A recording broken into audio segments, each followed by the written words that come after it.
Primero que nada, buenas tardes. Me presento, mi nombre es Adriana Esparza. Soy estudiante de sexto ciclo de la carrera de Psicología Clínica en la Universidad Técnica Particular de Loja. Y bueno, el motivo por el que nos encontramos aquí es para realizar una entrevista sobre un proyecto. Me gustaría que te presentes, por favor. Ok, bueno, mi nombre es Jimmy Zarango, soy técnico del proyecto de movilidad humana de asistencia alimentaria. Este es un proyecto con Naciones Unidas, que es el Programa Mundial de Alimentos. Bueno, ahora vamos a dar paso a las preguntas de las entrevistas. Me menciona que el nombre del proyecto es Programa Mundial de Alimentos con Movilidad. Sí, bueno, este es un proyecto justamente que es de asistencia alimentaria, cuyo financiador es el Programa Mundial de Alimentos. Este proyecto está un poco más enfocado a trabajar justamente con familias en situación de movilidad humana, independientemente de su estatus migratorio acá en Loja, en Ecuador o en el sur como tal, y asimismo con personas en carácter de permanencia específicamente. Bien, entonces sigamos con la siguiente pregunta. ¿Cuáles son las metas y objetivos a los que desean llegar con este proyecto? Bueno, nosotros tenemos como metas el poder justamente, primero, reducir o aportar a este objetivo de desarrollo social sostenible de Naciones Unidas, que es cero hambre, sí, independientemente de su nacionalidad. Esa es una meta primordial que tenemos como organización.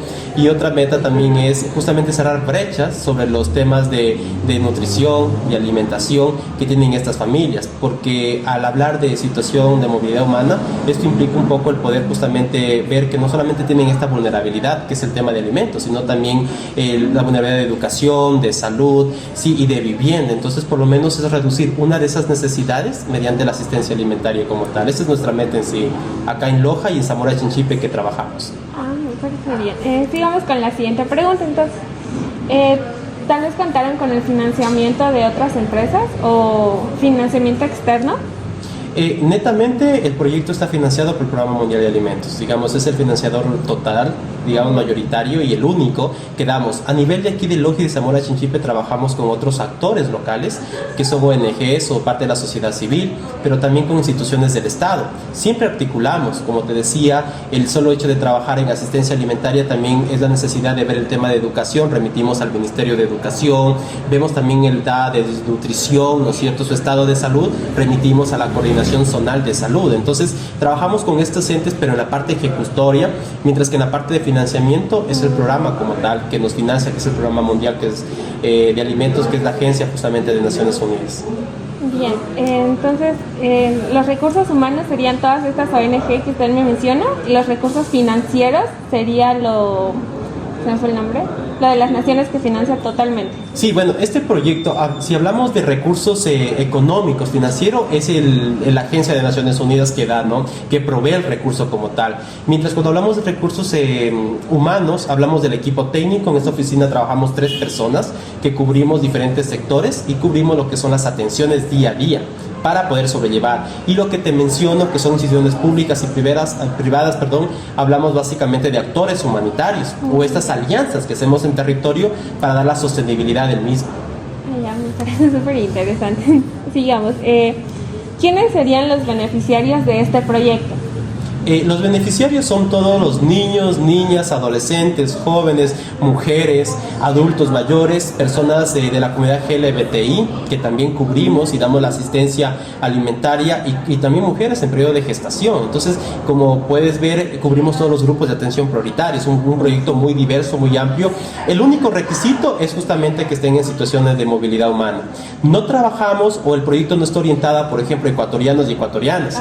Sí, solamente población de situación de movilidad humana. Por ejemplo, trabajamos con nacionalidades venezolanas, de Honduras, de Panamá, de argentinos, y bueno, y otras culturas más que hoy por hoy Ecuador, creo que mediante esta migración que se ha dado especialmente, se han ido asentando. Y Loja también, al considerar que es una provincia fronteriza, digámoslo así, somos nosotros como la puerta, la ventana, sí, de este hecho migratorio, ¿no? Porque hay familias que llegan a Loja, se estabilizan cierto mes o ciertos meses y luego pasan a Perú, o viceversa, vienen de Perú a Ecuador para pasar a Colombia. Entonces somos, creo que, como este vínculo migratorio, esta ruta migratoria. Entonces los beneficiarios son muy amplios que cubrimos, pero como te digo, el único requisito para que lleguen o sean beneficiarios es la nacionalidad, es decir, que estén en situación de movilidad humana. o sea, tienen un bastante, ay, ¿cómo se dice?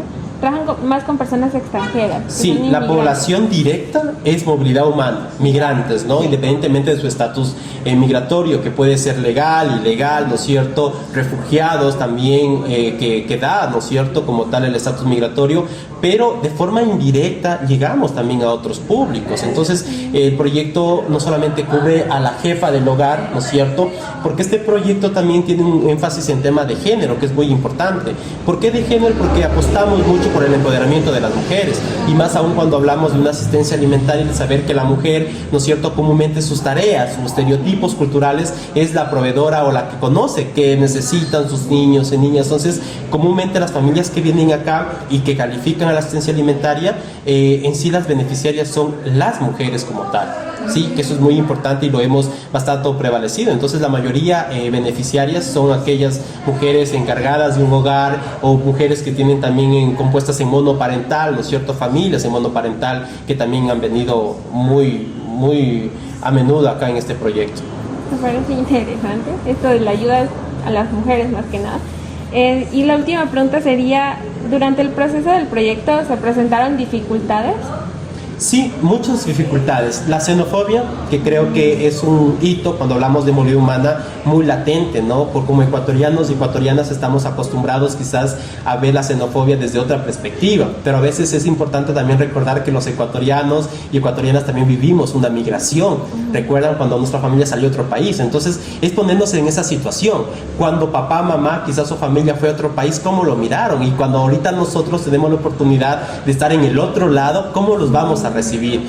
Esta fue la limitación más social, o una limitante, diría, más social, la xenofobia desde este proyecto, porque mucha gente nos dice, ¿por qué no apoyan ecuatorianos y ecuatorianas que también pasamos las mismas necesidades, constamos las mismas vulnerabilidades, pero a veces el financiador nos dice, voy a apoyar a este proyecto por estas condiciones, ¿sí? Indistintamente que se ejecute en Loja, en Ambato, en Tungurahua o en otra parte, pero es la población beneficiaria directa. Entonces, ese es un poco en sí lo que hemos visto como limitante. Y claro, cuando yo hablo también de xenofobia, no solamente en la población donde viven estas familias, sino también en las autoridades, ¿no? Desde el tema del poder de toma de decisión, ¿no es cierto? A veces hemos dicho muchos limitantes que nos prohíben quizás hacer actividades de integración en dichos cantones, en dichas parroquias, porque el proyecto va donde existen familias viviendo, residentes. Estamos en Pindal, por ejemplo, en Zapotillo, Macará, en El Pangui, en Yantzatza. Entonces vamos donde justamente existen comunidades de venezolanos, donde son beneficiarios, hacer actividades también que se incluyen. Aparte de dar la asistencia, hacemos actividades de integración, como te digo, hacemos también actividades prácticas de nutrición, que le llamamos cocina en vivo. Entonces son varias actividades que van sumando, y al inicio sí nos costó la xenofobia desde las personas que están conviviendo en un barrio, pero también desde las autoridades que limitan a veces el acceso o las oportunidades de ampliar la cobertura como tal. Es cierto, porque, o sea, lo digo porque he pasado por la calle y sabe ver una familia venezolana ahí y todos pasan y la ven como si tuvieran lepra o algo así. Entonces, sí, creo que el desempleo a veces obligan a muchas familias, aunque no sean de otra nacionalidad o ecuatorianos, al tema de mendicidad, ¿sí? Porque lo ven como un medio de vida. Pero ojo, ahí viene también un poco de analizar el tema de paternalismo o asistencialismo. Nuestro proyecto es de asistencia humanitaria, es muy concreto por un tiempo, hasta que la familia de cualquier estatus o cualquier nacionalidad llegue y se adapte a un país, ¿no? Entonces esta ayuda no es permanente, sino es por un cierto tiempo, que son 6 meses, donde técnicamente se dice que para habitar o acoplarse a un lugar o un ambiente debe tener una persona de adaptación. Entonces durante esos meses se da la asistencia. Pasados 6 meses ya se suspende básicamente como tal. Entonces eso es importante, y lo que tú dices, ¿no? Entonces no caer en paternalismo, que hay una gran diferencia, o en asistencialismo, en saber hasta dónde puedo ayudar. Entonces creo que el desempleo, que es otro factor de la migración, nos ha dado también una gran lección, ¿no? De que hay gente profesional, jóvenes, sí, gente adulta también, que a veces somos, no hablemos de la xenofobia, sino también el tema de discriminación por la edad, porque tú tienes una cierta edad, eres productivo laboralmente, tienes otra edad, ya no eres productivo. Entonces, ¿qué pasa con esta población? Sí, no hay espacios como tal. Entonces, movilidad humana relacionamos con muchas aristas, efectos secundarios que nos traen y que acogemos. Entonces estas familias que vienen desde otra parte tienen que adaptarse a esas problemáticas, a la delincuencia, inseguridad, al tema del desempleo, ¿sí? Entonces, si la lucha para nosotros como ecuatorianos y ecuatorianas es el triple, para ellos es el triple de ello. Entonces, eso es un poco la realidad que a veces trabajamos como proyectos, sensibilizar, informar y sobre todo dar esas ayudas técnicas, pero por un tiempo momentáneo. Esa era la última pregunta. Le quería dar las gracias por la entrevista y por la información. La verdad me agradó conocer este proyecto, es muy interesante. Bueno, eso sería así el final. Gracias y qué chévere que desde la UTPL, desde esta carrera comiencen a sensibilizar y es un gran gusto, saber que estamos trabajando desde estos espacios y más que todo también ustedes que puedan aprender, así que gracias por la invitación.